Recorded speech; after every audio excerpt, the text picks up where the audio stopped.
Yo, Santiago, estoy al servicio de Dios y del Señor Jesucristo, y les envío un saludo a los cristianos que viven en todo el mundo. Muy buenos días, tardes o noches, hermanos. Mi nombre es Kenneth Delgado, líder del grupo de jóvenes Growth en la iglesia Comunidad Cristiana Plantío de Dios, y les doy la bienvenida a este nuevo video. ¿Notaron algo? Sí, lo que yo acabo de hacer fueron dos introducciones. Una fue la introducción a Santiago en su epístola, y la otra fue mi introducción a este video. ¿Y qué tiene esto de importante? Se dirán ustedes. Bueno, hermanos, con esto les doy la bienvenida a esta nueva serie o recopilación de videos y prédicas que estaremos desarrollando sobre la epístola de Santiago. Pero si vamos a estudiar algo, hagámoslo bien, ¿no? Cuando nosotros, sí, nosotros, usted y yo, como hijos de Dios, queremos tratar un tema de la Biblia, siempre tenemos que tener un punto de partida. ¿Y por qué no que ese punto de partida sea el principio? Sé que suena redundante, algunos dirán que hasta tonto, pero pasa mucho que queremos ir directo a lo que nos interesa y saltamos todo lo que explica el contexto.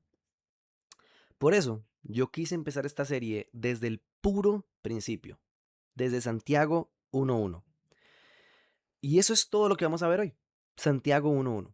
Porque para entender lo que Santiago dice, primero tenemos que entender quién fue Santiago. Para los nuevos y los no tan nuevos, que tal vez nunca han leído Santiago o quizá han leído algún versículo suelto, la pregunta sería, ¿quién fue Santiago? Antes de entrar a la carta, debemos responder una pregunta muy simple. ¿Quién fue esta persona tan importante para tener una epístola en el canon bíblico? ¿Quién fue? ¿Quién fue Santiago? De hecho, cuando se habla de los discípulos y cuando se habla de las personas de la Biblia, se mencionan Mateo, los libros de Marcos, Lucas, se menciona Juan, se mencionan a figuras como David, como Salomón, como Jesús, obviamente, pero no se suele darle suficiente importancia a Santiago. Y tal vez no a la persona como tal, porque de gloria solo creíamos a Jesús, pero a la epístola de Santiago. Este, mm, Déjenme presentarles a Santiago, o Santi para los compas de Nueva Era. O Jacobos, para los que hablamos griego. O Jacobo. Sí, el verdadero nombre de Santiago es Jacobo. Entonces, ¿Santiago es un suplantador de identidades? No, no, no, no, no. Deje el drama, ok, deje el drama. No. El nombre viene del griego Jacobos, que en latín se convirtió en Jacobus.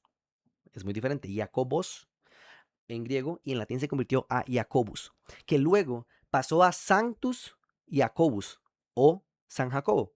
Y con el tiempo en español terminó evolucionando hasta lo que hoy conocemos como Santiago. Entonces no, Santiago no tenía una doble vida. No es Jacobo por el día y Santiago por la noche, no. Simplemente es la evolución del mismo nombre con el paso de los idiomas, ¿ok? Y esto, ustedes me dirán, pero qué? ¿Qué tiene esto que ver? O sea, ¿de dónde saco yo provecho de esto? Bueno, es importante porque Santiago o el nombre de Santiago no solo aparece en su epístola, no solo aparece en su carta, también se menciona en varios libros del Nuevo Testamento, en Mateo, en Marcos, en Juan, en Primera de Corintios, en Hechos y en Gálatas, y no siempre aparece como Santiago. No siempre aparece como Santiago. Entonces es muy importante entender esto, porque podemos ver el nombre de Jacobo y como si habían otras personas llamadas de Jacobo, hay que entender de quién se está hablando, hay que entender el contexto, no siempre es leer por leer. En términos simples, Santiago fue líder de la iglesia en Jerusalén. Fue líder de la iglesia de Jerusalén, mejor dicho, y también medio hermano de Jesús. ¿Qué? ¿No sabían que Jesús tenía un hermano? No se preocupen. Mucha gente tampoco lo sabe. En Mateo y Marcos se mencionan varios de ellos, pero hay algo que me parece muy interesante, que Santiago no menciona eso en su carta. No empieza diciendo, yo, Santiago, medio hermano de Cristo. No dice, yo, Santiago, el que creció con Jesús. No, Santiago se presenta así. Yo, Santiago, siervo de Dios y del Señor Jesucristo. Y algunas traducciones usan una palabra todavía más fuerte. La Nueva Traducción Viviente dice, yo Santiago, esclavo de Dios y del Señor Jesucristo. Esclavo. Qué palabra más fuerte, ¿no? Pasamos de entender que Santiago es medio hermano de Jesús y de que él podría presentarse como medio hermano de Jesús porque no es mentira, pero él no decide utilizar eso. Él decide enseñarse como es, como esclavo de Dios y como esclavo de Jesús. Entonces surge la pregunta de por qué Santiago no se presenta como yo, Santiago, hermano de Cristo, líder de la iglesia de Jerusalén, dándose, ¿entiende? Gloria. Porque Santiago entendió algo que nosotros también tenemos que entender, que nosotros no importa quiénes seamos, no importa quiénes seamos, sin Jesús no somos absolutamente nada. Y él lo entendió. Sin ese Salvador no somos absolutamente nada. Y por eso él se presenta simplemente como siervo de Cristo. Eso es todo lo que él hace. Entonces, qué increíble. Es de admirar, Santiago, ¿no? Es de admirar. Bueno, ahora aquí viene algo muy interesante también. Santiago no siempre creyó en que Jesús fuera el Mesías. Santiago no siempre creyó en que Jesús fuera el Mesías. Juan 7:5 dice algo bastante fuerte. Ni siquiera sus propios hermanos creían en él. Y así está escrito el versículo. Lo pueden ir a buscar. Juan 7:5. Ni siquiera sus propios hermanos creían en él. Imagínense en eso. Las personas que crecieron con Jesús, que vivieron bajo el mismo techo, no creían que él era el Mesías. Y entre esos hermanos estaba Santiago. Pero no lo critiquemos mucho, porque muchos de nosotros empezamos igual. Al principio no creemos, pero algo pasó. En Primera de Corintios 15:7, lo pueden buscar si quieren, se nos dice que después de la resurrección, Jesús se le apareció personalmente a Santiago. No es esto lo que estoy diciendo, no es exactamente texto de bíblico, pero es el contexto de la situación. Y lo pueden buscar, Primera de Corintios 15:7. Lo que pasa es que después de la resurrección, Jesús se apareció personalmente a Santiago. Ese encuentro cambió su vida completamente. Pudo haber sido también que Santiago empezara a creer desde antes, porque el texto no nos dice lo contrario. No nos dice que Santiago empezó a creer después de que lo vio resucitado. No, nos da la mención de que Jesús se le apareció a Santiago. ¿Por qué? ¿Por qué es importante esto? Porque si antes nos dice que ni siquiera los hermanos creían en él, y después nos dice que Jesús se le aparece a Santiago, y después podemos leer que Santiago, el líder de la iglesia en Jerusalén, pudo haber pasado algo entre medio. Puede que haya pasado algo que tal vez que tal vez hiciera que Santiago dudara menos. Recordemos que entre el lapso en el que no creían y el lapso en el que Jesús resucita, Jesús hizo muchos milagros.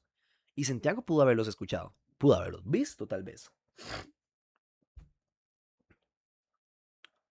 Esto queda a interpretación, porque no se menciona. Esto queda a interpretación. Pero a cualquiera, habiendo escuchado o no lo que Jesús hizo, le cambiaría la vida por completo ver que su hermano murió crucificado y después se le aparece a usted. A cualquiera le cambia la vida. A cualquiera le aclara dudas. A cualquiera le quita cualquier pensamiento de tal vez sí, tal vez no. Lo que no queda interpretación es la veracidad de su autoridad en la iglesia primitiva, obviamente, y en su liderazgo en la iglesia de Jerusalén.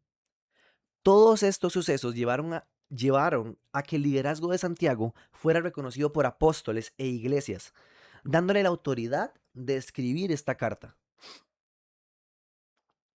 Todo esto que él vivió y que él hizo le dio la autoridad de escribir esta carta y la autoridad de que a través de pruebas fuera introducida en el canon bíblico, porque fue una persona que vivió cerca de Jesús y se puede probar. Nuestro amigo Santiago, para la obra de Dios, no murió naturalmente, sino que fue martirizado alrededor del año 62 después de Cristo. Pero Dios, siendo tan grande y tan maravilloso, cumplió su objetivo con él, ya que en su carta, que fue escrita alrededor del año 45 después de Cristo, fue preservada. Se escribió la carta en el 45 después de Cristo y él murió en el 62. Hechos históricos comprobables gracias a arqueología, a documentos preservados, a canon, a historia. Completamente comprobable. Una carta que muchos historiadores consideran uno de los escritos más antiguos del Nuevo Testamento. ¿Ustedes captan lo importante que es esto de verdad? ¿Lo captan? Eso significa que las enseñanzas de Santiago fueron las primeras instrucciones dadas a los cristianos, o unas de las primeras. Porque fecha exacta no tenemos, pero sí tenemos que fue de los primeros o de los más antiguos del Nuevo Testamento. Inclusive mucho antes que los evangelios. Entonces, los cristianos recibieron esas instrucciones casi que primeras que todos los demás. Y esto es muy importante. Eso explica mucho el tono directo que tiene esta carta. ¿A quién escribe? Santiago dice que escribe a las 12 tribus que están en la dispersión. Esto se refiere a creyentes judíos que estaban esparcidos por muchas regiones. Muchos vivían lejos de Jerusalén por persecuciones, migraciones o conflictos que habían ocurrido durante siglos de la historia de Israel. En otras palabras, eran cristianos tratando de vivir su fe en medio de las dificultades. Y aquí empezamos a ver el corazón del libro. Santiago no escribe solo para enseñar teología. Su preocupación principal no es únicamente que los creyentes crean. Su preocupación es cómo viven. ¿Cómo están viviendo esos cristianos que están lejos de la tierra de Israel? Lejos de donde se practicaba principalmente su fe. En lugares donde tal vez no se practicaba lo que ellos habían escuchado pequeños. Eso es muy importante. Santiago quiere ayudar a los cristianos a vivir su fe de una forma auténtica. No se trataba de decir yo soy creyente y ya, sino de demostrarlo. Por eso hay una pregunta que atraviesa todo el libro. ¿Cómo puede estar muerta la fe? Es una pregunta muy importante. ¿Cómo puede estar muerta la fe? Y la respuesta que Santiago da es muy clara. Si una persona dice tener fe, pero su vida no refleja obediencia, amor y transformación, entonces esa fe no está viva. Es muy sencillo. Esa fe no está viva. Un, por eso, muchos describen la carta de Santiago como un manual práctico de vida cristiana. A lo largo de este libro veremos temas como cómo enfrentar pruebas, cómo escuchar y obedecer la palabra, cómo tratar a las personas sin favoritismo, cómo controlar la lengua y cómo demostrar una fe verdadera. Así que yo espero que esta pequeña introducción les haya ayudado a refrescar quién fue Santiago, qué hizo y a quién estaba dirigida su carta. Durante esta serie estaremos estudiando juntos los 5 capítulos de esta epístola. Pero quiero invitarlos a algo. Por favor, pónganme atención. Antes de cada video o prédica, porque esta serie no solo se va a hacer en videos, así como esta introducción, también se va a hacer en prédicas presenciales. Vaya leyendo Santiago en su casa. Por favor, son 5 capítulos. 5 capítulos, no son 150 salmos, son 5 capítulos de Santiago. No esperen a que llegue el domingo para abrir su Biblia. Y eso no lo digo solo con esta serie, lo digo con lo que sea. No esperen a que llegue el domingo para abrir su Biblia. Vayan refrescando, vayan informándose, tengan su devocional propio en su casa. Empápense del texto. Porque aunque hayan pasado miles de años desde que esta carta fue escrita, el mensaje de Dios no ha cambiado para absolutamente nada. No ha cambiado. Y a medida que avancemos en esta serie, iremos descubriendo algo muy importante. ¿Cómo se ve una fe viva en la vida real? Es muy fácil ver fes vivas en el texto bíblico, pero vamos a ver cómo se ve una fe viva en la vida real. Mi nombre es Kenneth Delgado y los invito a nuestras reuniones generales en la Iglesia Comunidad Cristiana Plantío de Dios todos los domingos del mes a las 10 de la mañana. De 10 a 12, son 12 horas. Comunidad Cristiana Plantío de Dios. Así salen Waze, así salen Maps, la pueden buscar y pueden llegar. Y si usted, que está viendo este video, es un joven que quiere conocer más de Jesús en un grupo que busca crecer juntos en la fe, también lo invito a Growth, nuestro grupo de jóvenes. Los primeros y los terceros sábados de cada mes a las 5 de la tarde en la misma ubicación, en la Comunidad Cristiana Plantío de Dios. No le dé vergüenza, no se sienta asustado, sea usted joven o sea usted adulto. Acuérdense que si usted se siente mal, quiere acercarse a Dios, pero siente que lo vamos a rechazar, siente que la iglesia lo va a rechazar, siente que Dios lo va a rechazar, así no funciona. Dios tiene los brazos abiertos para usted y quiere que usted conozca más de Él, para que vea lo importante que es tener a Jesús en el corazón y el amor que Él da. Sin nada más que decir, muchas gracias por ver este video y que Dios me los bendiga bastante.